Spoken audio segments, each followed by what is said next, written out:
एक बार फिर से आप सभी लोगों का अपने YouTube चैनल पढ़ाई वाला में स्वागत करते हुए मैं हाजिर हूँ आपके साथ क्लास 12th इंग्लिश की बुक फ्लेमिंगो के चैप्टर इंडिगो को लेकर।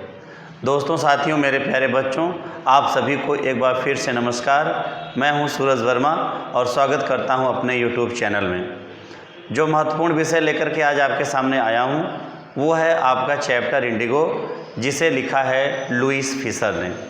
इस चैप्टर की स्टोरी को डिटेल में बताने से पहले कुछ बेसिक चीज़ें मैं आप लोगों को बताना बहुत ही ज़रूरी समझता हूँ। अगर आप उसे ध्यान से समझेंगे तो चीज़ें आपके लिए आसान हो जाएंगी। तो क्या आप तैयार हैं? सबसे महत्वपूर्ण बात यह है कि इंडिगो का मतलब क्या होता है। इंडिगो का मतलब होता है नील। नील जानते हैं आप? हेलो, नील क्या है? जैसे आप अब तो इसमें प्रचलन में नहीं है, नहीं तो अक्सर जब हम लोग छोटे छोटे थे तो वाइट कपड़ों को जो है ब्लू कलर में हम लोग घर में डुबो करके उसको करते थे और उसका कलर आता था। जैसे दादाजी हैं, उनकी धोती का कलर करना है, उनके कुर्ते का कलर करना है, तो जो एक तरीके का कलर आता था उसको हम नील कहते थे। नील, उसको इंडिगो बोलते हैं, है ना। तो वो नील की खेती हमारे देश में होती थी। ये एक हिस्टोरिकल बैकग्राउंड को समेटे हुए कहानी है और एक ये रियल स्टोरी है। इंडिगो को लिखा है लुईस फिशर ने। और आपकी जानकारी के लिए बता दूं कि लुईस फिशर महात्मा गांधी का बहुत बड़ा सपोर्टर माने जाते हैं। फिलाडेल्फिया यूएसए के रहने वाले थे ये, और महात्मा गांधी के फॉलोअर तो पूरे वर्ल्ड में रहे, लेकिन तमाम फॉलोअरों में से एक फॉलोअर लुईस फिशर थे, जिन्होंने खुद महात्मा गांधी से व्यक्तिगत रूप से मुलाकात की थी और महात्मा गांधी के ऊपर इन्होंने बायोग्राफी भी लिखी थी और उसका नाम है the life of Mahatma Gandhi. और आपकी जानकारी के लिए बता दूं, अभी तक महात्मा गांधी के ऊपर जितनी भी किताबें लिखी गई हैं उन किताबों में सबसे सुपर किताब है और उसका नाम है the life of Mahatma Gandhi by Louis Fischer. ठीक है। कहानी का बैकग्राउंड शुरू होता है सिविल डिसोबीडियंस से।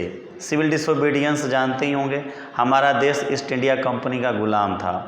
ठीक है। हमारी अपनी ज़मीन भी हमारी नहीं होती थी, हम उस पर टैक्स देते थे। ऐसा सिस्टम था कुछ पूरे इंडिया में। लेकिन ये जो कहानी का बैकग्राउंड है वो चंपारण बिहार से शुरू होता है। कहाँ से शुरू होता है? बिहार से। बिहार की ये बात है। और वहाँ पे क्या था कि जो किसान थे उन्हें नील की खेती करनी पड़ती थी। बाकी ज़मीन पे तो जो भी उनको उगाना है अपना उगाएं, लेकिन ज़मीन के टैक्स के रूप में उन्हें नील जो है नील की खेती करनी पड़ती थी और उन्हें अंग्रेज़ों को वापस देना पड़ता था टैक्स के रूप में। ठीक है। होता क्या है कि अंग्रेज़ बड़े खुश थे क्योंकि इंडिया का बना हुआ नील विदेशों में बहुत ऊंची कीमतों पे वो बेच दिया करते थे। इसी बीच कहानी में ट्विस्ट होता है और जर्मनी एक ऐसा देश था जिसने सिंथेटिक इंडिगो की खोज कर ली, यानी कृत्रिम तरीके से या आर्टिफिशियल तरीके से नील बनाने की खोज उसने कर ली। तो जर्मनी के तुलना में हमारे देश का जो नील विदेशों में बिकता था तो उसकी कीमत बहुत ज़्यादा रहती थी, क्योंकि ये नेचुरल नील रहता था। इसलिए धीरे धीरे हमारे देश का जो नील था उसकी डिमांड विदेशों में कम होने लगी और जर्मनी के नील को लोगों ने प्राथमिकता देना शुरू किया। जब हमारे देश का नील बिकना कम होता है तो अंग्रेज़ों के लिए ये बहुत बड़े टेंशन की बात होती है। फिर वो कहते हैं कि हमारे किसानों से, जो हमारे इंडियन पीजेंट से, कि अब हमें नील नहीं चाहिए, आप अपनी ज़मीन को जो है वो ले लीजिए और हमको उसके बदले कीमत दे दीजिए। तो कितना हास्यास्पद था कि हमारी ज़मीन भी थी, हालांकि हम गुलाम थे, तो टैक्स के रूप में नील की खेती करके उनको लौटाते रहते थे। और बाद में जब हमारे नील की कीमत उनको नहीं मिली तो उन लोगों ने हमारी ज़मीन को वापस करने में बेहतर समझा और उसके बदले पैसे की डिमांड करना शुरू किए। इसका विरोध कई लोगों ने किया, लेकिन ये बात सामने नहीं आई। कोई भी व्यक्ति खुल करके अंग्रेज़ों का विरोध नहीं कर सकता था, क्योंकि हम लोग अंग्रेज़ों के गुलाम हुआ करते थे। कहानी आगे बढ़ती है। उसके बाद एक व्यक्ति था चंपारण का, जिसका नाम था राजकुमार शुक्ला। राजकुमार शुक्ला तो देखने में बहुत दुबला पतला व्यक्ति था। उसने ये समस्या अपनी उठाई और उसने सोचा कि इसको नेशनल लेवल पे इस समस्या को हाईलाइट किया जाए ताकि हम इस समस्या से निजात पा सकें। ये जो कुछ भी आपको मैं कहानी बता रहा हूँ, ये कहानी लुईस फिशर और महात्मा गांधी के बीच जो वार्तालाप हुई है उस वार्तालाप पे आधारित है और ये सत्य घटना पर आधारित है। राजकुमार शुक्ला को जो है उस समय आते हैं राजकुमार शुक्ला लखनऊ में कांग्रेस का अधिवेशन चल रहा होता है और यहाँ पे 2501 डेलीगेट्स आए होते हैं और वहाँ पे राजकुमार शुक्ला सोचते हैं कि मैं अपनी बात को कहूँगा। तो राजकुमार शुक्ला अपनी बात को किससे कहें, लोगों से पूछते हैं तो कुछ लोग बताते हैं कि आप अपनी बात को ले जा कर के महात्मा गांधी से कहेंगे तो महात्मा गांधी आपकी बात पे ध्यान देंगे। महात्मा गांधी से जब मिलते हैं राजकुमार शुक्ला तो महात्मा गांधी समझते हैं कि कोई बहुत ही सामान्य व्यक्ति होगा, है ना, और कोई नॉर्मल व्यक्ति होगा, क्या मतलब है इससे मुलाकात का, उसको बहका देते हैं। कहते हैं कि मैं फला डेट में कानपुर में होऊंगा। आप अपनी बुक में देखेंगे एनसीईआरटी में तो कानपुर की स्पेलिंग थोड़ा सा डिफरेंट है, CAWNPORE। मैं फला डेट में कानपुर रहूँगा और यह कह करके राजकुमार को टाल देते हैं। तो महात्मा गांधी को लगता है कि ये व्यक्ति मेरे पास फिर नहीं आएगा, लेकिन राजकुमार शुक्ला बहुत ही डिटर्मिनेंट था, बहुत ही जो है दृढ़ निश्चय वाला व्यक्ति था। राजकुमार शुक्ला पहुंच जाता है कानपुर में। महात्मा गांधी को बड़ा सरप्राइज होता है कि ये व्यक्ति कानपुर भी आ गया। कानपुर तो छोड़िए, उसके बाद वो कहते हैं कि मैं फला डेट में कोलकाता रहूँगा। महात्मा गांधी और ये चला जाता है, राजकुमार शुक्ला कोलकाता भी जाते हैं और कहते हैं कि फिक्स अ डेट, कम से कम एक हमको डेट दे दीजिए जिसमें जो है आप मेरे यहाँ चलिए और मेरे यहाँ की समस्याओं को देख लीजिए। जब मजबूर हो जाते हैं महात्मा गांधी जाते हैं वहाँ पे, और वहाँ पर जब जाते हैं तो वहाँ पे होम रूल चल रहा था। होम रूल के तहत किसी भी वकील को हम अपने घर में नहीं रख सकते थे, लेकिन महात्मा गांधी को रहने की वहाँ पे व्यवस्था दी जाती है। ठीक है, महात्मा गांधी वहाँ पे रुकते हैं और धीरे धीरे उन लोगों की समस्याओं को समझते हैं और एक तरीके से कई साल महात्मा गांधी को लग जाता है। महात्मा गांधी अपनी पत्नी कस्तूरबा और अपने बेटों के साथ वहाँ जाकर के लोगों की सेवा करते हैं, साथ ही साथ शांति निकेतन का भी पूरा अकाउंट देखते हैं। और एक समय ऐसा आता है कि जब वहाँ के किसानों के अंदर जो है अंग्रेज़ों का डर वो ख़त्म हो जाता है, वो सिविल डिसोबीडियंस करते हैं, अंग्रेज़ मुकदमा चलाते हैं महात्मा गांधी के ऊपर। और जब लोगों को पता चलता है कि एक बाहर से आया हुआ व्यक्ति हम लोगों की सुरक्षा के लिए परेशान हो रहा है, तो लोग सड़कों पर उतर जाते हैं, चारों ओर से न्यायालय को घेर लेते हैं और जो न्यायाधीश है वो बोलता है जज कि 120 मिनट का टाइम दे रहा हूँ, आप अपनी ज़मानत करवा लीजिए। महात्मा गांधी कहते हैं कि मुझे अपनी ज़मानत नहीं करवानी है और मजबूर होकर के जज जो है महात्मा गांधी को बिना किसी दंड के, बिना किसी पनिशमेंट के छोड़ देता है। और इस तरीके से पहले सिविल डिसोबीडियंस की इंडिया में जीत होती है और उसकी शुरुआत हमारी चंपारण से होती है। इस तरीके से महात्मा गांधी कई साल वहाँ पर अपना बिताते हैं और वहाँ पे लोगों की कंडीशन को नॉर्मल कर देते हैं। ठीक है, इसमें बोर्ड से जो कुछ क्वेश्चंस आते हैं, अभी चैप्टर तो मैं आपको पढ़ाऊंगा ही, तो मैं आपको वहाँ पे डिस्कस कर दूंगा। तो मैं चलता हूँ सीधे चैप्टर की ओर बिना किसी इंट्रोडक्शन के। मैंने जो कहानी थी वो मैंने आपको ब्रीफ कर दिया है, बाकी आप इसको समझेंगे। इसमें आपको मैं पहले पैराग्राफ में आता हूँ। ये बात है 1917 की, है ना, 1916-17 की थी। लखनऊ में कांग्रेस का जो है कॉन्फ्रेंस चल रही थी और वहाँ पे सबसे पहले राजकुमार शुक्ला पहुँचते हैं। ये लुईस फिशर सवाल पूछते हैं महात्मा गांधी से कि आपने किस तरीके से सिविल डिसोबीडियंस किया चंपारण या बिहार में। तो महात्मा गांधी अपनी बात को कहते हैं, आइए हम किताब में देखते हैं। आप अपने सामने एनसीईआरटी खोल लीजिए और एक एक लाइन को इसमें देखेंगे तो आपको चीज़ें समझ में आएंगी। कहते हैं when I first visited Gandhi in 1942 at his आश्रम इन सेवाग्राम इन सेंट्रल इंडिया, है ना। 1942 में जब मैं सबसे पहले सेवाग्राम सेंट्रल इंडिया में जो है मध्य भारत में जो गांधी जी का आश्रम था, 1942 में जब मैं पहले पहुंचा, I refers to Louis Fischer the writer of this chapter. He said, I will tell you how it happened that I decided to urge the departure of the British. It was in 1917. Gandhi ji ने कहा कि mister Lewis Fisher, मैं आपको बताऊंगा कि 1917 में मैंने कैसे डिसीजन लिया कि मुझे अंग्रेज़ों को अपने देश से बाहर भगा देना है, निकाल देना है। He had gone to the December 1916 annual convention of Indian National Congress Party in Lucknow. और गांधी जी इस बात का जिक्र करते हैं सन 1916 में लखनऊ में जो कांग्रेस का सम्मेलन, वार्षिक सम्मेलन हो रहा था, जहां पे there were 301 delegates and many visitors, जहाँ पे 2301 डेलीगेट्स आए हुए थे। During the proceedings Gandhi recounted मतलब Gandhi memorised, a peasant came up to me looking like any other peasant in India, poor and emaciated। आप यहाँ पे अंडरलाइन कर लेंगे पुअर एंड इमेसिएटेड को, कि जब वहाँ पे अधिवेशन या सम्मेलन चल रहा था, उसी बीच एक गरीब किसान, इमेसिएटेड मतलब दुबला पतला किसान, जो बाकी इंडियन किसान की तरीके से था, मुझसे मिलने के लिए लखनऊ में आता है। And said, I am Rajkumar Shukla, I am from Champaran and I want you to come to my district. उसने बोला कि मेरा नाम राजकुमार शुक्ला है, मैं चंपारण से आया हूँ और मैं चाहता हूँ कि एक बार आप मेरे ज़िले में चलें, मेरे शहर में चलें।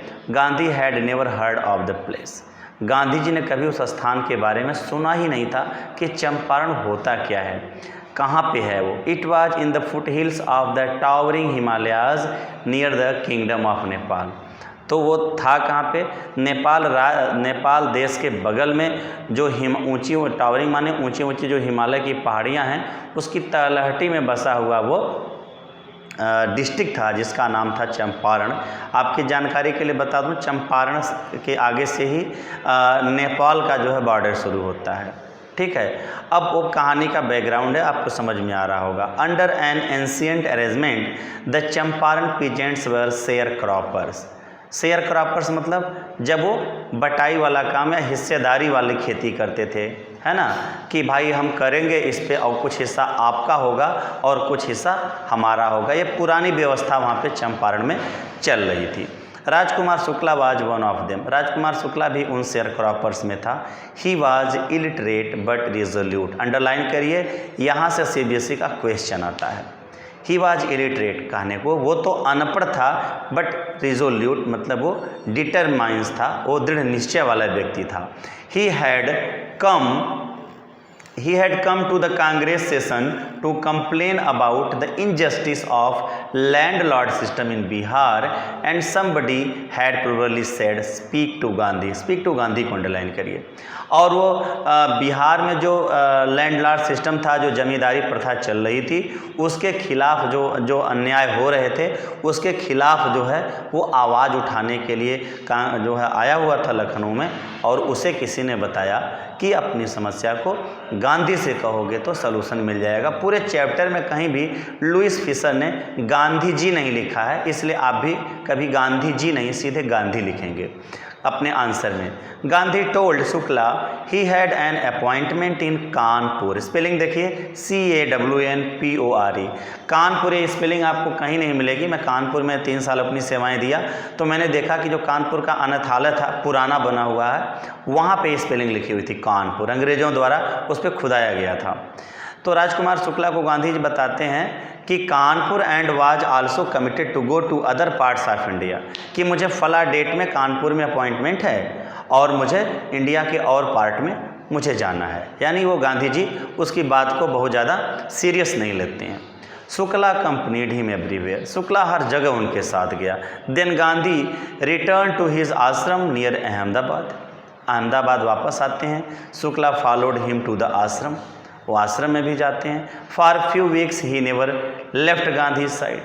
कुछ हफ्तों के लिए तो उसने गांधी जी को छोड़ा ही नहीं, पीछे पड़ गया और सिर्फ एक ही बात कहा, बेग्ड मतलब होता है निवेदन करना, फिक्स अ डेट। आप एक डेट जो है फिक्स कर दीजिए कि एक बार चंपारण आप चल के आइए। Impressed by the share croppers tenacity. Tenacity मतलब होता है धृष्टता, है ना, धृष्टता, कि वो बहुत ज़्यादा इम्प्रेस होते हैं महात्मा गांधी के कितना दृढ़ निश्चयी है। And story Gandhi said, I have to be in Calcutta on such and such a date, come and meet me and take me from there. Underline करिए, वो बोलते हैं कि मैं इस फला फला डेट में मैं कलकत्ता में रहूँगा, आना और मुझे तुम अपने यहाँ ले चलना। मंथ पास्ड, महीनों बीत गए। Shukla was sitting on his haunches at the appointed spot in Calcutta when Gandhi ji arrived. और गांधी जी के आने से पहले ही शुक्ला पहुंच गए वहाँ पे Calcutta.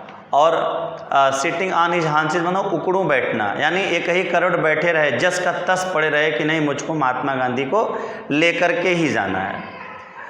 He waited till Gandhi was free, और उन्होंने तब तक वेट की जब तक कि गांधी जी फ्री नहीं हो जाते।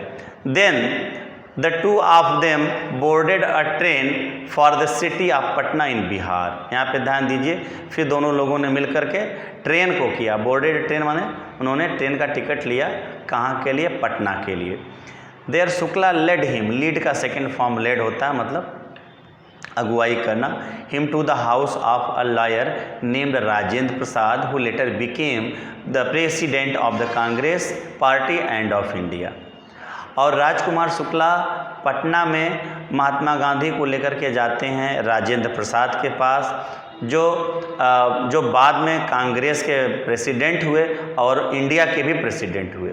Rajendra Prasad was out of town, Rajendra Prasad उस समय अपने घर पे नहीं थे। बहुत ध्यान से देखिएगा यहाँ पे 3 नंबर का क्वेश्चन CBSE पूछती है, और वो क्वेश्चन होता है how can you say that Gandhi ji was an unknown figure in Champaran.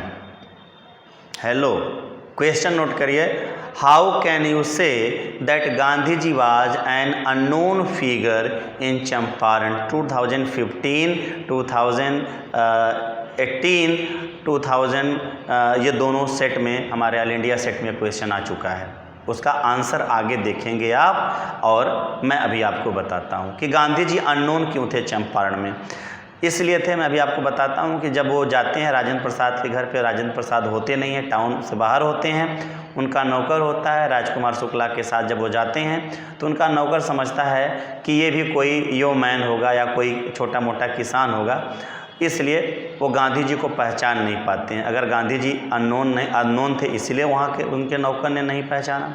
साथ ही साथ पानी पीने के लिए कहते हैं तो उनको पानी जो है कुएं के पास से अलग कर देता है, कहीं ऐसा ना हो कि पोल्यूटेड हो जाए, यानी गांधी जी को अनटचेबल समझता है। तो कहीं ना कहीं लुईस फिशर इस कहानी के माध्यम से अनटचेबिलिटी की भी बात करते हैं कि उस समय अनटचेबिलिटी भी बहुत ज़्यादा थी।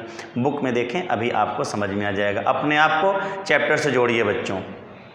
देखिए यहाँ पे लिखा है, but the servant knew Shukla as a poor yeoman who pestered their master to help the indigo sharecroppers. Pestered मतलब जो बार बार उनको मोटिवेट करता था, इरिटेट करता था कि साहब चलिए आप एक अच्छे वकील हैं, चलिए जो है हम लोगों का सपोर्ट करिए। नौकर जानता था तो सोचा कि राजकुमार शुक्ला के साथ जो व्यक्ति आया होगा वो भी कोई सामान्य आदमी ही होगा, ठीक है। हाँ, so they let him stay on the ground with his companion, इसलिए उन्होंने उसको जमीन पे बैठने के लिए कहा। Gandhi who they took to be another peasant but Gandhi was not permitted to draw water from the well lest some drop from his bucket pollute the entire source. Underline कीजिएगा बच्चों, बहुत ही इंपॉर्टेंट यहाँ पे लाइन है। इंग्लिश में एक meaning है लेस्ट, LEST। लेस्ट का मतलब होता है कहीं ऐसा न हो। सेंटेंस में हम यूज करेंगे walk slowly लेस्ट you should fall down. समझ रहे हैं ना, इसमें क्या है, लेस्ट जब भी आता है अपने साथ शुड लेकर के आता है कि धीरे चलो कहीं ऐसा ना हो कि तुम गिर जाओ। लेस्ट का मतलब होता है कहीं ऐसा ना हो। गांधी जी को बाल्टी से कुएं से पानी निकालने के लिए उसने मना कर दिया कि कहीं ऐसा न हो कि इस अछूत व्यक्ति की बाल्टी से कुछ पानी की बूंदें उस कुएं में गिरें और कुआं प्रदूषित हो जाए और उसका पानी पीने लायक न रहे। यहाँ से कहीं ना कहीं हमारी उस समय छुआछूत की जो समस्या थी ये भी हमारी रिप्रेजेंट होती है। इस स्टोरी के माध्यम से उस व्यक्ति ने गांधी जी को अछूत समझा और जो क्वेश्चन है कि why you can say that Gandhi ji was an unknown figure in Champaran, और ये आपका आंसर हो गया। ये 3 नंबर का आंसर क्लियर हो गया, अंडरलाइन हो गया। आगे मैं बढ़ूँ, गुड। देखिए लिखा है how did they know that he was not an untouchable. वो लोग कैसे जानते थे गांधी जी अनटचेबल नहीं है।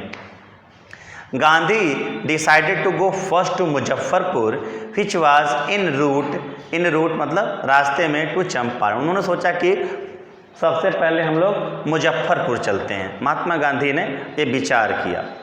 To obtain more complete information about condition than Shukla was capable of imparting मतलब टू शेयर, टू एक्सप्रेस। उन्होंने कहा कि जो है चंपारण चलने से पहले हम सबसे पहले मुजफ्फरपुर चलते हैं और वहाँ पे चल कर के सिचुएशन देखते हैं, स्थिति देखते हैं कि वहाँ की स्थिति क्या है।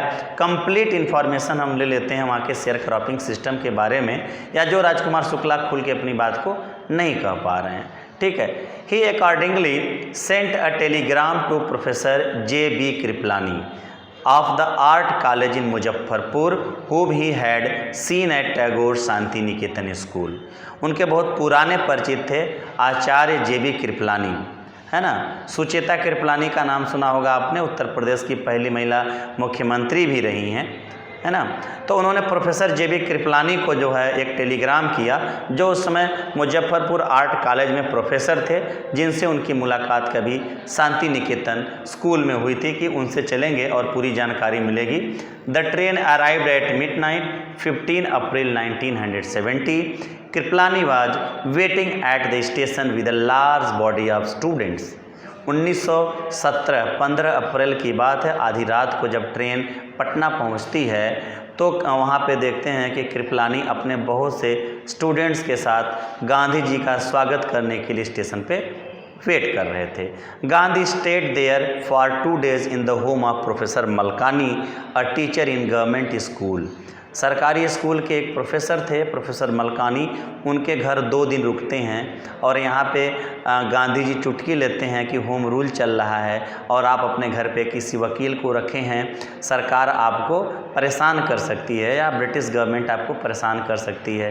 क्योंकि आपको पता है कि गांधी जी को बैरिस्टर की उपाधि मिली थी, बैरिस्टर की डिग्री उन्होंने ली थी इनर टेम्पल से भी, साथ साथ साउथ अफ्रीका से भी, और गांधी जी एक वकील थे। ठीक है। It was an extraordinary thing in those days, Gandhi commented, for a government professor to harbour मतलब टू ऑफर शेल्टर, शरण देना, to invite a man like me in smaller localities. The Indians were afraid to show sympathy for advocates of home rule, है ना। Home rule के तहत जो वहाँ के लोकल लोग थे वो कभी भी किसी वकील को सिंपैथी चाहते हुए भी नहीं दे पाते थे, क्योंकि होम रूल के अंतर्गत किसी भी वकील को आप अपने घर में शेल्टर नहीं दे सकते थे, अपने घर में उसको रखने की व्यवस्था नहीं कर सकते थे। लेकिन प्रोफेसर के मलकानी ने 2 दिन तक उनको अपने यहाँ रहने की व्यवस्था की। अब आगे देखते हैं। The news of Gandhi's advent and the nature of his mission spread quickly through Muzaffarpur and to Champaran. धीरे धीरे ये एकदम आग की तरीके से बात फैलती है मुजफ्फरपुर होते हुए चंपारण में कि एक गांधी नाम का व्यक्ति आया हुआ है और वो इस मिशन पे है कि जो इंडिया में या जो चंपारण की जो शेयर क्रॉपिंग सिस्टम है उसको समाप्त करने के लिए। Sharecroppers from Champaran began arriving on foot and by conveyance to see their champion. Champion मतलब अपना लीडर। तो चंपारण से लोग पैदल वहाँ से चल देते हैं महात्मा गांधी से मिलने के लिए कि ऐसा कौन व्यक्ति है बाहर का आउटसाइडर जो हम लोगों की भलाई के लिए एक मिशन पे आया है, शेयर क्रॉपिंग सिस्टम को समाप्त करने के लिए या जमींदारी प्रथा को समाप्त करने के लिए। Muzaffarpur lawyers called on Gandhi to brief him, they frequently represented peasants group in court, they told him about their cases and reported the size of their fees। Underline करिए, बहुत ही इंपॉर्टेंट है। यहाँ पे 2 नंबर का क्वेश्चन पूछा जाता है कि गांधी जी ने चंपारण के वकीलों को क्यों डांटा, है ना। वहाँ के वकील क्या करते थे, वहाँ के वकील जो ऐसा करते थे कि चंपारण की जो छोटी मोटी समस्याएं होती थी उसको लेकर के वो कोर्ट में जाते थे। कोर्ट में मुकदमा करते थे और उसके बदले में जैसा मुकदमा उस तरीके से फीस लेते थे उन बेचारे किसानों से। इसलिए बढ़िया धंधा चलता था जो वहाँ के वकील थे। लेकिन जब उन्होंने वकीलों ने ये देखा कि गांधी नाम का कोई दूसरा वकील बाहर से आया हुआ है, चंपारण के लोग एकजुट होकर के उसका सपोर्ट कर रहे हैं, तो वकीलों को लगा कि कहीं ऐसा ना हो कि जितने भी हमारे क्लाइंट हैं सब महात्मा तो गांधी के फॉलोअर हो जाएंगे, तो हमारा जो बिजनेस है ये बंद हो जाएगा, रोजी रोटी के लाले पड़ जाएंगे। तो जा कर के गांधी जी को टाइट करने की कोशिश की, तो गांधी जी ने उल्टा डांटा। गांधी जी ने कहा कि तुम लोग केवल इन लोगों की मजबूरी का फ़ायदा उठा करके जो अपनी रोजी रोटी कमा रहे हो, तब तक जो है हम इस शेयर क्रॉपिंग सिस्टम को समाप्त नहीं कर पाएंगे जब तक कि इन किसानों के अंदर उन अंग्रेज़ों को लेकर के जो डर और जो खौफ बना हुआ है वो समाप्त नहीं हो जाता, तब तक तुम ऐसा कुछ भी नहीं कर पाओगे। ये 3 नंबर के क्वेश्चन का आंसर था जो इससे पहले बोर्ड में पूछा जा चुका है। देखिए यहाँ पे आ गया, वो वर्ड आ ही गया जो मैं बोल रहा था। गांधी जी के घुटने से थोड़ा सा ऊपर देखिएगा। गांधी जी चाइडेड, स्कोल्डेड, डांटना, rebuked the lawyers for collecting big fee from the share croppers. इस चीज़ के लिए गांधी जी डांटते हैं कि तुम लोग ज़्यादा फीस लेते हो शेयर क्रॉपर से। He said I have come to the conclusion that we should stop going to law courts. Taking such cases to the court does little good, where the peasants are so crushed, जितना वो परेशान हैं, प्रताड़ित हैं, and फिर striking, इतना डरे हुए हैं, लॉ कोर्ट्स आर यूजलेस, कि हमारे जो किसान हैं, शेयर क्रॉपर्स हैं, तो बहुत ज़्यादा डरे हुए हैं और इस तरीके से उनके छोटे मोटे मुकदमों को कोर्ट में लाने से उनका कोई फ़ायदा नहीं होगा। अंडरलाइन करिए आगे, the real relief for them is to be free from fear. और अच्छा रिलीफ उनको तब मिलेगा जब उनको इस चीज़ से दूर कर दिया जाए कि उनके अंदर का डर अंग्रेज़ों को लेकर के जो है वो समाप्त हो जाए। Most of the arable land, arable मतलब जिसमें एग्रीकल्चरल लैंड है उसको अरेबल लैंड कहते हैं, इन the Champaran district was divided into large state owned by Englishman and working by Indian tenants. जो ज़्यादा ज़मीन का हिस्सा था वो अंग्रेज़ों का था और अंग्रेज़ अपने कुछ कारिंदे रखते थे, अपने कुछ लोग रखते थे जो इंडियन होते थे और वो जो है इंडियन पीजेंट से काम कराते थे। The chief commercial crop was Indigo, और वहाँ की जो मुख्य फसल थी कॉमर्शियल फसल वो इंडिगो होती थी। The landlord compelled all tenants to plant 3/20 और 15% of their holdings with indigo and surrender the entire indigo harvest as rent. ध्यान से देखिएगा जो मैंने बताया है ना कि 3/20वें भाग में या 15% जो ज़मीन का हिस्सा होता था उस पे उन्हें नील की खेती करनी होती थी और उसे टैक्स के रूप में अंग्रेज़ों को वापस लौटाना होता था। बाकी ज़मीन पे 85% ज़मीन के हिस्से पे आप क्या कर रहे हैं उससे अंग्रेज़ों का कोई मतलब नहीं था। ध्यान दीजिएगा, ये जो ज़मीन थी वो हमारी ही ज़मीन थी, चूँकि हम अंग्रेज़ों के ग़ुलाम थे तो उनकी सुननी पड़ती थी। यानी 100% में 15% जो ज़मीन का हिस्सा आएगा ना उस पर आपको नील की ही खेती करनी पड़ेगी और उसे टैक्स के रूप में अंग्रेज़ों को वापस करना पड़ेगा। जैसा कि मैंने भी आपको बताया था वही चीज़ यहाँ पे आ रही हैं। This was done by long term contract, और ये बहुत लंबे कॉन्ट्रैक्ट से ऐसा हो रहा था। Presently the landlords learned that Germany had developed synthetic Indigo, जो मैंने आपको बताया कि जर्मनी ने सिंथेटिक इंडिगो की खोज कर ली। They thereupon obtained agreement from the share croppers to pay them compensation for being release from the 15% arrangement, है ना। The sharecropping arrangement was irksome, मतलब बहुत कष्ट वाला, to the peasants and many signed willingly.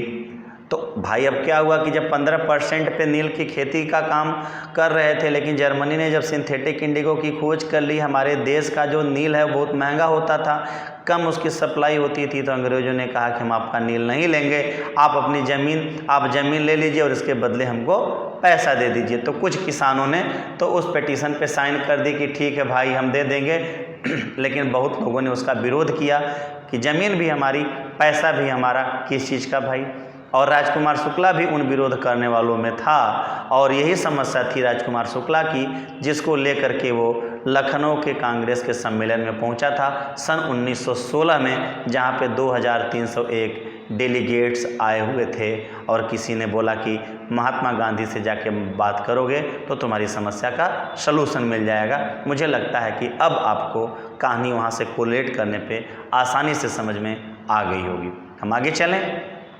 देखिए कह रहा है, हाँ, at this point Gandhi arrived in Champaran. इसी चीज़ के चलते गांधी जी आए थे। He began by trying to get the fact. First he visited the secretary of the British landlord association. The secretary told him that they could give no information to an outsider. Gandhi answered that he was no outsider. और इस जानकारी को जानने के लिए महात्मा गांधी जो British landlord association के secretary थे वहाँ पे जाते हैं और कहते हैं मुझे बताइए समस्या के बारे में। तो सेक्रेटरी यह कह करके मना कर देता है कि हम किसी भी आउटसाइडर को, किसी बाहरी व्यक्ति को जो चंपारण का नहीं है, उससे हम कोई भी जानकारी शेयर नहीं कर सकते हैं। तो गांधी जी कहते हैं कि मैं कहीं दूर का रहने वाला नहीं हूँ। Next Gandhi called on the British official commissioner of the Tirhut division in which the Champaran district lay। अब देखिए चंपारण डिस्ट्रिक्ट जिस तिरहुत डिवीज़न में आता था, है ना, जिस कमिश्नरी में आता था, तिरहुत के अंदर आता था, जिस मंडल में आता था, तिरहुत मंडल के अंदर चंपारण जिला आता था। अब वो उसके कमिश्नर को जो है कमिश्नर के पास जाते हैं और बोलते हैं the commissioner Gandhi reports proceeded to bully me and advise me forthwith to leave Tirhut. लेकिन बुली मतलब होता है बेइज्जती करना, है ना। और गांधी जी सोचते हैं कि लीगली अगर मैं जाऊं तो मैं उसके जो कमिश्नर के पास जाते हैं इस जानकारी के लिए, और वो अपने घमंड में इतना चोर था, गांधी जी से बोला कि तुरंत जो है छोड़ करके यहाँ से भाग जाओ। उसने तो पहले गांधी जी की बेइज्जती की, दूसरा उसने कहा गांधी जी को एडवाइस किया कि तुरंत छोड़ करके यहाँ से तिरहुत को भाग जाओ, नहीं तो ये तुम्हारे लिए अच्छा नहीं होगा। पर Gandhi ji did not leave. Instead he proceeded to Motihari the capital of Champaran. लेकिन वो रुकते नहीं हैं, गांधी जी आगे बढ़ते हैं और जो चंपारण डिस्ट्रिक्ट की जो कैपिटल थी, राजधानी थी, और जिसका नाम था मोतिहारी, गांधी वहाँ पहुँचते हैं। Several lawyer accompanied him. बहुत से वकील उनका साथ देते हैं। At the railway station a vast multitude greeted Gandhi. बहुत बड़ी सी भीड़ गांधी जी का स्वागत करती है। He went to a house and using its as headquarters continued his investigations. एक घर में अपना हेडक्वार्टर बनाते हैं और इन्वेस्टिगेशन या छानबीन शुरू करते हैं। A report came in that a peasant had been maltreated in a nearby village. तब तक पता चलता है कि गांव के बगल में ही किसी व्यक्ति के साथ माल ट्रीटेड मतलब बुरा व्यवहार किया जा रहा है अंग्रेज़ों के द्वारा। Gandhi decided to go and see. Gandhi वहां जाने और देखने की सोचते हैं। The next morning he started out on the back of an elephant. एक हाथी के पीठ पर बैठ करके, भाई उस समय के ट्रांसपोर्टेशन की सुविधाएं इतनी नहीं थी, तो जाते हैं। He had not proceeded far when the police superintendent's messenger overtook him and ordered him to return to town. लेकिन जैसे वो आगे बढ़ते हैं, तुरंत जो पुलिस कमिश्नर है, सुपरिटेंडेंट है, उसका मैसेज आता है कि आप आगे नहीं बढ़िए, आपको यहाँ पे रोक दिया जाता है। ठीक है। In his carriage Gandhi complied. The messenger drove Gandhi home where he served him with an official notice to quit Champaran immediately। और गांधी जी को रोकता है और उनको ऑफिशियल नोटिस मिलती है कि तुरंत चंपारण छोड़ दो, क्योंकि अंग्रेज़ों को लगता है कि ये व्यक्ति जो है चंपारण के लोगों को इकट्ठा करके हम लोगों के खिलाफ जो है एकजुट करना चाह रहा है। तो वो लोग गांधी जी को नोटिस देते हैं, लीगल नोटिस, कि आप चंपारण छोड़ के चले जाइए, अन्यथा आपके ऊपर लीगल एक्शन होगा। Gandhi signed a receipt for the notice and wrote on it that he would disobey the order. Gandhi ji उस पर सिग्नेचर करते हैं और कहते हैं कि मैं इस आर्डर का विरोध करूंगा, मैं वापस नहीं जाऊंगा। होता क्या है, इन कॉन्सिक्वेंस, परिणाम स्वरूप Gandhi received a summon to appear in court the next day. Summon मतलब होता है मजिस्ट्रेट के सामने पेशी होना, और उसके परिणाम स्वरूप जब गांधी जी इसका विरोध करते हैं, डिसओबे करते हैं, तो अगले दिन की डेट में गांधी जी को मजिस्ट्रेट के सामने कोर्ट में पेश होने की नोटिस मिल जाती है।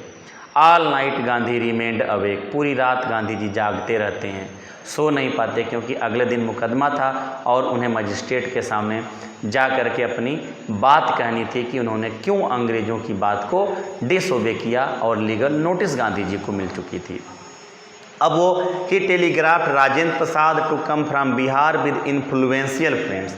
इन्फ्लुएंशियल मतलब बहुत ही जो प्रभावशाली जो व्यक्ति थे, राजेंद्र प्रसाद को टेलीग्राम किया, उन्होंने टेलीग्राफ किया कि आप कुछ प्रभावशाली व्यक्तियों को लेकर के जो है पटना से चंपारण आइए। He sent instruction to the ashram, he wired a full report to the viceroy.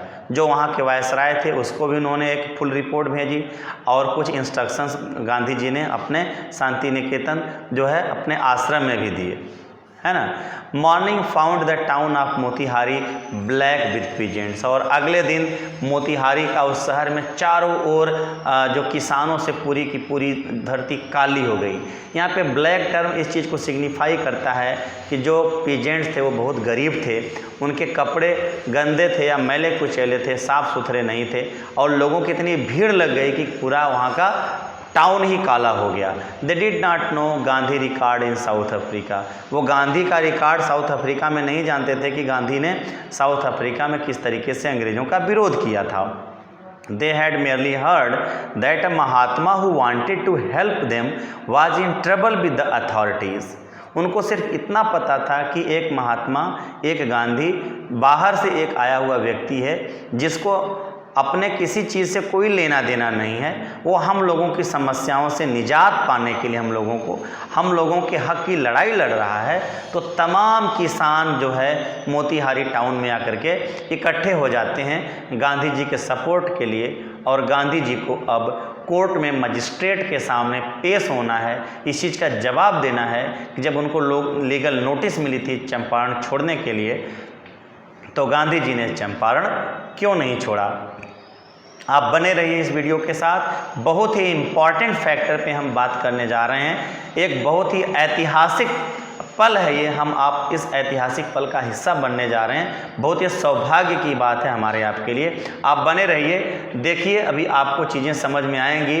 कह रहे हैं हाँ, their spontaneous demonstration in thousands around the court house was the beginning of their liberation from fear of the British. Underline करिए, मैंने आपको बताया था ना, गांधी जी ने डांटा था वकीलों को कि छोटे मोटे मुकदमे इन लोगों के लेकर के कोर्ट में आओगे तो इनको कोई फ़ायदा नहीं होगा। इनको फ़ायदा तभी होगा जब इन किसानों के अंदर अंग्रेज़ों का जो डर है, जो खौफ है, वो ख़त्म होगा, तभी ये चीज़ें सामान्य हो पाएंगी। और वो दिन आ गया जब तमाम किसान गांधी जी के फेवर में निकल के अपने घरों से आते हैं, और वहाँ पे मोतिहारी में उस पूरा शहर जो है काला हो जाता है। अब उनके अंदर, किसानों के अंदर अंग्रेज़ों को लेकर के जो डर था वो धीरे धीरे ख़त्म हो रहा था, क्योंकि उन्हें महात्मा गांधी के रूप में एक अच्छा चैम्पियन, एक अच्छा लीडर मिल चुका था। आगे देखिए, the officials felt powerless without Gandhi's cooperation. अब जो अंग्रेज ऑफिशियल्स थे वो पावरलेस हो गए, वो हेल्पलेस हो गए, क्योंकि चारों ओर को कोर्ट ने, वहाँ के लोकल किसानों ने घेर लिया। वो कुछ भी कर सकते थे महात्मा गांधी को रिलीज करवाने के लिए, उनकी जमानत के लिए। अब जब वो परेशान हो जाते हैं वहाँ के जो अंग्रेज ऑफिशियल्स हैं, he helped them regulate the crowd. तो अंग्रेज़ों ने ही महात्मा गांधी को कहा कि आप सपोर्ट करिए ताकि जो भीड़ है इसको कंट्रोल किया जाए, जब तक आप नहीं कहेंगे तब तक कंट्रोल नहीं होगी। He was polite and friendly, he was giving them concrete proof that there might hitherto dreaded and unquestioned could be challenged by Indians। Gandhi ji शांत थे, गांधी जी इस चीज़ का कॉन्क्रीट प्रूफ देना चाहते थे, इस चीज़ का जीता जागता प्रमाण देना चाहते थे, देयर माइट, उनकी पावर, उनकी जो पावर है, जो क्षमता है, कि अब ऐसा मत सोचिए कि अंग्रेज़ों कि आपकी ताकत पे कोई सवाल नहीं उठा सकता या आपके फैसले पे कोई सवाल नहीं उठा सकता। नहीं, ये अनक्वेश्चन्ड नहीं है। It can be challenged by Indians. Indian अब इस चीज़ का चैलेंज करते हैं, डरने वाले नहीं हैं। द गवर्नमेंट वाज बेफेल्ड, गवर्नमेंट यहाँ पे डिस्टर्ब होती है, परेशान होती है। द प्रोसिक्यूटर रिक्वेस्टेड द जज टू पोस्टपोन द ट्रायल, जो प्रोसिक्यूटर था उसने कहा कि इस ट्रायल को, इस मुकदमे को पोस्टपोन कर दिया जाए, स्थगित कर दिया जाए। अपेरेंटली, यानी बाहर से देखा जाए तो the authorities wish to consult their superiors, है ना, वो अगली डेट दे करके पोस्टपोन करना चाहते हैं। यानी वो चाहते हैं कि अब हम अपनी ईस्ट इंडिया कंपनी से या जो हमारे सीनियर अथॉरिटीज़ हैं उनसे बात करके ही कुछ फैसला करें, क्योंकि यहाँ पे चारों ओर हम लोगों का प्रोटेस्ट हो रहा है, विरोध हो रहा है और महात्मा गांधी के फेवर में बहुत लोग कलेक्ट हो जा रहे हैं। Gandhi protested against the delay, और गांधी जी ने इस चीज़ का विरोध किया कि नहीं, कि देर क्यों कर रहे हैं आप। He read a statement pleading guilty. He was involved. He told the court in a conflict of duties. Underline करिए, कन्फ्लिक्ट ऑफ ड्यूटीज़ क्या है? कन्फ्लिक्ट मतलब होता है अंतर्द्वंद, दो विरोधाभासी बातें जब हृदय में चल रही होती हैं उसको हम कॉन्फ्लिक्ट कहते हैं, अंतर्द्वंद कहते हैं। क्या करूं क्या ना करूं। कॉन्फ्लिक्ट ऑफ ड्यूटी का मतलब ये था, चूँकि गांधी जी खुद एक वकील थे, एक वकील का कर्तव्य होता है नियम कानून का पालन करना, ठीक है। और दूसरा क्या है कि गांधी जी उन चंपारण के लोगों के पास जो शेयर क्रॉपिंग सिस्टम था उसको दूर करना चाहते थे। अगर शेयर क्रॉपिंग सिस्टम को दूर करते तो गांधी जी को कुछ नियम कानून का उल्लंघन करना पड़ता, पहली बात। दूसरी बात, एक वकील होने के नाते उनका कर्तव्य था कि नियम कानून की रक्षा करना। तो अगर वकील का रोल निभाते तो नियम कानून की रक्षा करते, और अगर शेयर क्रॉपिंग सिस्टम को समाप्त करने के लिए चंपारण के लोगों का साथ देते तो नियम कानून को तोड़ना पड़ता। तो यही गांधी जी के अंदर कॉन्फ्लिक्ट ऑफ ड्यूटी था कि एक वकील की तरीके से रक्षा करूं नियम कानून की, कि एक चंपारण के लोगों के पास जो शेयर क्रॉपिंग सिस्टम की समस्या है उसको दूर करने के लिए नियम कानून तोड़ूं, इस बात को बोला उन्होंने। कॉन्फ्लिक्ट ऑफ ड्यूटी अंडरलाइन करिए। ये बोर्ड में 3 नंबर का क्वेश्चन कई बार पूछा जा चुका है। On the one hand not to set a bad example as a lawbreaker, on the other hand to render the humanitarian and national service for which he had come, he disregarded the order to leave। उन्होंने जो है court में बोला कि इसलिए मैंने वापस जाने का, या तिरहुत या डिवीज़न छोड़ने का या चंपारण छोड़ने का मैंने डिसओबे किया, यही मेरी वजह थी, क्योंकि मैं उस समय कॉन्फ्लिक्ट ऑफ ड्यूटी की कंडीशन में था। Not for want of respect for lawful authority but in obedience to higher law of our being the voice of conscience. Voice of conscience मतलब ये मेरे अंतःकरण की आवाज़ थी कि मैं वकील होने के बावजूद भी मैंने डिसओबे किया जो है ब्रिटिश गवर्नमेंट का, जो मुझे नहीं करना चाहिए था। अगर मैं डिसओबे नहीं करता तो शायद मैं इन लोगों का सपोर्ट नहीं कर सकता था। उसके बाद क्या हुआ देखिए, he asked the penalty due. अब उनको जो है पेनाल्टी भरना था गांधी जी को। The magistrate announce that he would pronounce sentence after 2 hours recess and asked Gandhi to furnish bail for those 120 minutes. उन्होंने, और मजिस्ट्रेट ने कहा कि 120 मिनट के बाद, यानी 2 घंटे के बाद जो हमारा रिसेस हो रहा है, जो लंच हो रहा है, हम फिर मिलेंगे, तब तक महात्मा गांधी आपको कुछ पैसे दे करके जमानत करवानी होगी। गांधी जी ने रिफ्यूज कर दिया कि हमें कोई पैसे नहीं देना है। द जज रिलीज्ड हिम विदाउट बेल, और फिर जज ने बिना किसी जमानत के महात्मा गांधी को रिहा कर दिया। और इस तरीके से पहली बार सिविल डिसोबीडियंस की जीत होती है। अंग्रेज मजबूर होते हैं और चंपारण के लोगों में एकजुटता आती है। When the court reconvened, the judge said he would not deliver the judgment for several days. Meanwhile, he allowed Gandhi to remain at liberty. उन्होंने गांधी जी को आज़ाद छोड़ दिया और बिना जमानत के छोड़ दिया उन्होंने। अब आगे क्या है, राजेंद्र प्रसाद, ब्रिज किशोर बाबू, मौलाना मजहरुल हक and several other prominent lawyers had arrived from Bihar. इतना राजेंद्र प्रसाद अच्छे अच्छे वकीलों को लेकर के आ गए आगे। दे कॉन्फर्ड विद गांधी, उन्होंने गांधी जी से डिस्कशन किया।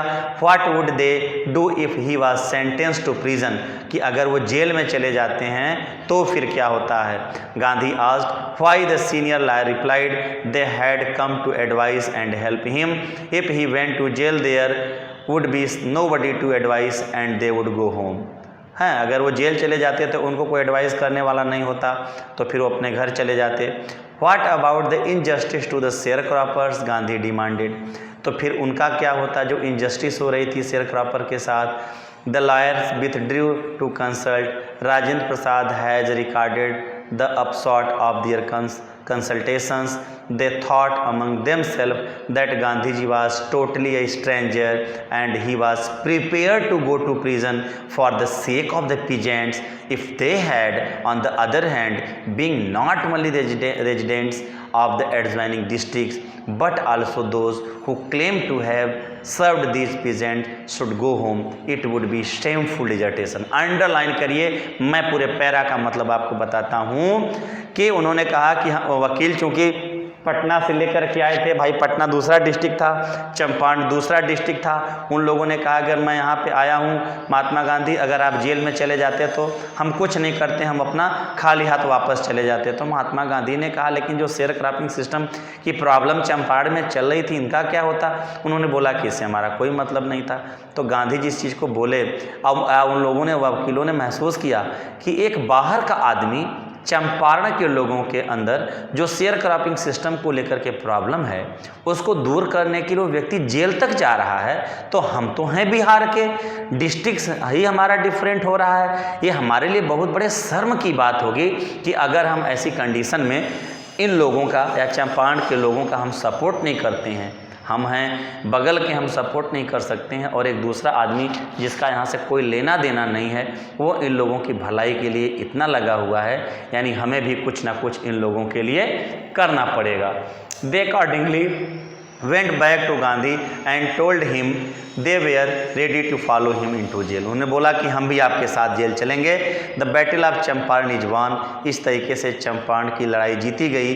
ही exclaimed, then he took a piece of paper and divided the group into pairs and put down the order in which each pair was to court arrest. है ना, कि अब जेल में सब लोग कहते हैं कि आप लोग वॉलंटरली जेल में चलिए, जेल में भरिए अपने आप को, पर्ची निकाली और एक ग्रुप बना करके उन्होंने दे दिया। Several days Gandhi received a written communication from magistrate informing him that the lieutenant governor of the province had ordered the case to be dropped, कि उन्होंने कहा कि अब इस केस को बंद कर दिया जाए महात्मा गांधी के जेल वाली। सिविल डिसोबीडियंस हैड ट्रिम्ड मतलब जीत होती है सिविल डिसोबीडियंस की, the first time in modern India.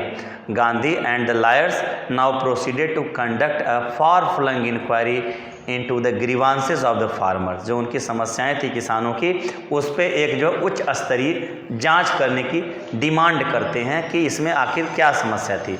Dispositions by about 10,000 peasants were written down and notes made on the other evidence. Documents were collected. The whole area throbbed with the activity of the investigations and the vehement protest of the landlords.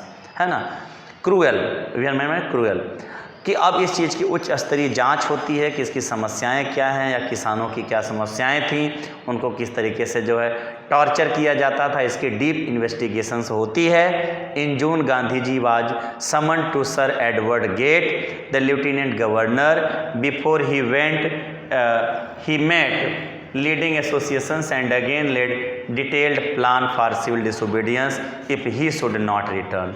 महात्मा गांधी को बुलाया जाता है, lieutenant governor बोलता है कि आप आइए, आपसे डिस्कस करना है। महात्मा गांधी अपने लोगों से बात करते हैं, अगर मुझको जेल हो जाती है तो मुझे क्या करना होगा, आप लोग क्या करेंगे। Gandhi ji had 4 protracted interviews with the lieutenant governor who as a result appointed an official commission of inquiry into the indigo sharecropper situation।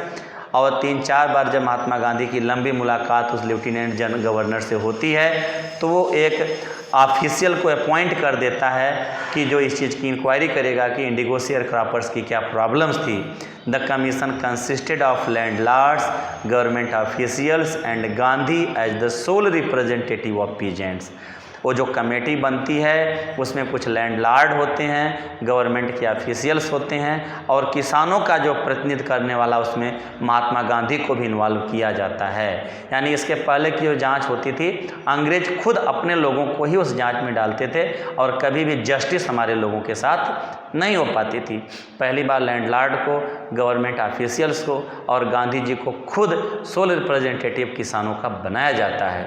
Gandhi ji remained Champaran for an initial uninterrupted period of 7 months and then again for several shorter visits.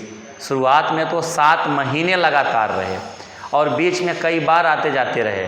The visit undertaken casually on entry of an unlettered peasant. Unlettered peasant मतलब अनपढ़ किसान।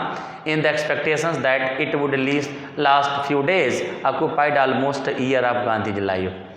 पहले तो राजकुमार शुक्ला जैसे अनपढ़ व्यक्ति के द्वारा गांधी जी को जो प्रपोजल दिया गया चंपारण की समस्या देखने के लिए, उनको लगा कि 1-2 दिन में हमें इस समस्या 1-2 दिन में हम वापस चले आएंगे, लेकिन वो धीरे धीरे गांधी जी को अपने जीवन के 1 साल वहाँ पे देने पड़े। The official inquiry assembled a crushing mountain of evidence against the big planters, and when they saw this, they agreed in principle to make refund to peasants. But how much must we pay? They asked Gandhi. अब यहाँ पे था कि जब उसमें जांच होती है तो अंग्रेज उसमें दोषी पाए जाते हैं। जो टीनेंट्स थे, जो वहाँ के जो लोग थे, जमींदार थे, उन लोगों को दोषी पाया जाता है। आप ऐसे समझ लीजिए ना कि अंग्रेज़ों को अगर 50 पैसे किसानों से चाहिए होता था तो 70 पैसे जो वहाँ के जमींदार थे वो किसानों से वसूलते थे। 20 पैसे अपने रखते थे, 50 पैसे अंग्रेज़ों को देते थे। अंग्रेज़ों को अपने 50 पैसे से मतलब था और उस 20 पैसे को कमाने के लिए वहाँ के जो शेयर क्रॉपर्स थे उनको लोग टार्चर करते थे। पूरी समस्या ये थी, समझ रहे हैं ना। अब ये हुआ कि अंग्रेज़ों ने कहा कि भाई अब तो हमें छोड़ना पड़ेगा ज़मीन को, तो अब ये है कि आपको इसके बदले हमें इसके बदले पेमेंट देनी होगी। और अंग्रेज़ों ने कहा कि हम 50% ज़मीन का हिस्सा लेंगे तो आपकी ज़मीन वापस कर देंगे। ये सोचते हुए कि न तो ये किसान 50% ज़मीन का देंगे और न हम इनकी ज़मीन वापस करेंगे। यहाँ से 3 नंबर का क्वेश्चन भी आता है, डेडलॉक। गांधी जी ने उस डेडलॉक को तोड़ा कैसे? उनको विश्वास नहीं था और गांधी जी जो यहाँ के किसान थे उनको 50% पे राजी कर लेते हैं और तुरंत डेडलॉक टूट जाता है और वो अंग्रेज जो ज़मीन थी वो पूरा वापस मिल जाती है। हाँ, देखिए यहाँ पे लिखा हुआ है, They thought he would demand repayment in full of the money which they had illegally and deceitfully में धोखे से extorted from the sharecroppers. He asked only 50%. There he seemed adamant, वो कुछ रुके। Writes Reverend J. Hawes, a British missionary in the Champaran, who observed the entire episode at close range. जिसने उस चीज़ को observe किया था उसने अपनी किताब में लिखा है, This probably that he would not give way. The representative of the planters offered to refund the extent of 25%, and to his amazement Mr. Gandhi took him at his word, thus breaking the deadlock. और 25% पे ही बात मान जाते हैं और ये कहानी यहीं पे डेडलॉक ख़त्म हो जाता है। The settlement was adopted unanimously by the commission. Gandhi explained that the amount of the refund was less important than the fact that landlords had been obliged to surrender part of the money and with it part of their prestige. Therefore, as far as the peasants were concerned, the planters had behaved as lords above the law. Now the peasants saw that he had rights and defenders. He learned courage. है ना। कह रहे हैं कि वो amount बहुत बड़ी बात नहीं थी, अमाउंट से बड़ी बात थी कि हमारे किसानों की जीत। उन्हें लगता था कि हम ऐसा नहीं करेंगे, इसलिए हमने डेडलॉक को तोड़वा दिया। अब किसानों को पहली बार लगता है कि ही हैड राइट्स, उनके अपने अधिकार हैं, एंड डिफेंडर्स, उनकी रक्षा करने वाला भी कोई है। ही लर्नड करेज, अब उनके अंदर साहस आ गया। Event justified Gandhi's position. Within a few years the British planters abandoned their states.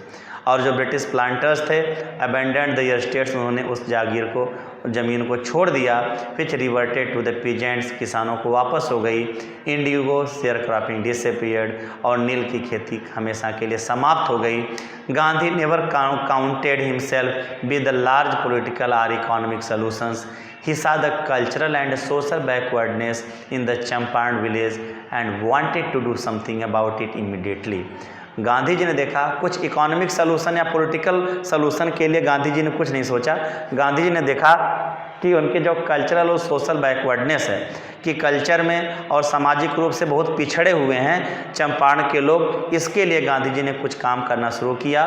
He appealed for teachers Mahadev Desai, Narhari Parikh, two young man who had just joined Gandhi as disciples, जो गांधी जी के शिष्यों के रूप में ज्वाइन किया था। 2 शिष्यों ने महादेव देसाई को, नरहर पारिक को, इन लोगों को आमंत्रित किया। एंड दियर वाइफ्स, उनकी पत्नियों को वॉलंटियर्ड फॉर द वर्क, काम के लिए। Several more came from Bombay, Poona and other district, और पूरे भारत से बहुत से वॉलंटियर गांधी जी के साथ लगते हैं और वहाँ पे चंपारण में आते हैं। देवदास, गांधी जी यंगेस्ट सन, जो गांधी जी के सबसे छोटे लड़के थे देवदास, अराइव्ड फ्रॉम आश्रम and so did Mrs. Gandhi. Primary schools were opened in 6 villages. Kasturba taught the ashram rules on the personal cleanliness and community sanitation. वहाँ पे स्कूल खोले गए 6 गांव में। कस्तूरबा गांधी ने जो है आश्रम के कुछ नियम सिखाए, साफ़ सफाई की बात की और कम्युनिटी के साफ़ सफाई की बातें लोगों को समझाई। हेल्थ कंडीशंस वर मिजरेबल, वहाँ के लोगों की कंडीशन बहुत ख़राब थी। Gandhi got a doctor to volunteer he service for 6 month, 6 महीने के लिए उन्होंने एक जो है डॉक्टर को भी हायर किया कि जो फ्री ऑफ कास्ट वहाँ पे लोगों को सेवा दे सकते थे। 3 मेडिसिन्स वर अवेलेबल, 3 दवाएं उपलब्ध थीं, castor oil, quinine and sulphur ointment, है ना। कैस्टर ऑयल और क्विनीन जो जानते हैं ना, क्विनीन की दवा जब बुखार होता था उसके लिए दी जाती थी। Anybody who showed A coated tongue was given a dose of castor oil, है ना, किसी की जीभ में अगर स्वेलिंग होती थी उसको कैस्टर ऑयल दिया जाता था। Anybody with malaria fever received quinine plus castor oil, और किसी व्यक्ति को मलेरिया होता था तो उसे क्विनीन की दवा और कैस्टर ऑयल दिया जाता था। एनीबडी विद स्किन इरप्शन, और किसी की स्किन की प्रॉब्लम होती थी तो कैस्टर ऑयल का ऑइंटमेंट दिया जाता था, यानी पूरे तरीके से लोगों को सही करने की कोशिश की। Gandhi ji noticed the filthy, मतलब गंदी, स्टेट ऑफ वीमेंस क्लॉथेज, वहाँ के औरतों के गंदे कपड़ों को देखा। He asked Kasturba to talk to them about it. One women took Kasturba into her hut and said, look there is no box or cupboard here for clothes, the sari I wearing is the only one I have. और गांधी जी ने कस्तूरबा से इसके बारे में बात की। कस्तूरबा जब औरतों के बीच में जाती हैं तो एक औरत अपनी टूटी हुई झोंपड़ी में लेकर के जाती है और कहती है कि देखिए मेरे पास एक ही साड़ी है जो मैंने पहना है, रखने के लिए मेरे पास घर में कोई अलमारी भी नहीं है, कबर्ड और कोई बॉक्स भी नहीं है। During his long stay in Champaran, Gandhi kept a long distance watch on the ashram. वो गांधी जी बेशक आश्रम से दूर रहे लेकिन गांधी जी वहाँ का पूरा जो अकाउंट था उसकी डिटेल रखते थे। He sent regular instructions by mail and asked for financial accounts. Once he wrote to the resident that it was time to fill the old latrine trenches and dig new ones, otherwise the old ones would begin to smell bad. है ना, उस समय गड्ढे खोद करके लोग latrine करते थे, उसको ढकते थे और बाद में उसको कंपोस्ट खाद के रूप में इस्तेमाल करते थे। तो गांधी जी ने मैसेज किया कि जो पुरानी लेटरिन हैं उनके गड्ढे खोदे गए उनको बंद कर दीजिए, अदरवाइज बदबू आएगी, और कुछ नए गड्ढे खोद दिए जाएँ, है ना। The Champaran episode was a turning point in Gandhi life. Gandhi ji के लाइफ में ये चंपारण एपिसोड बहुत ही टर्निंग पॉइंट था। गांधी जी को इस चीज़ को पास कॉन्फिडेंस हुआ, चंपारण के लोगों के अंदर कॉन्फिडेंस हुआ, सिविल डिसोबीडियंस की जीत हुई। 6 नंबर का क्वेश्चन बोर्ड में आता है, what I did he explained was a very ordinary thing, I declare that the British could not order me about in my own country. Underline करिए, गांधी जी ने कहा मैंने कुछ नहीं किया, बस मैंने इतना किया कि मेरे ही देश में अंग्रेज मुझे जो है किसी चीज़ का आदेश नहीं दे सकती, मेरा अपना देश है, ठीक है।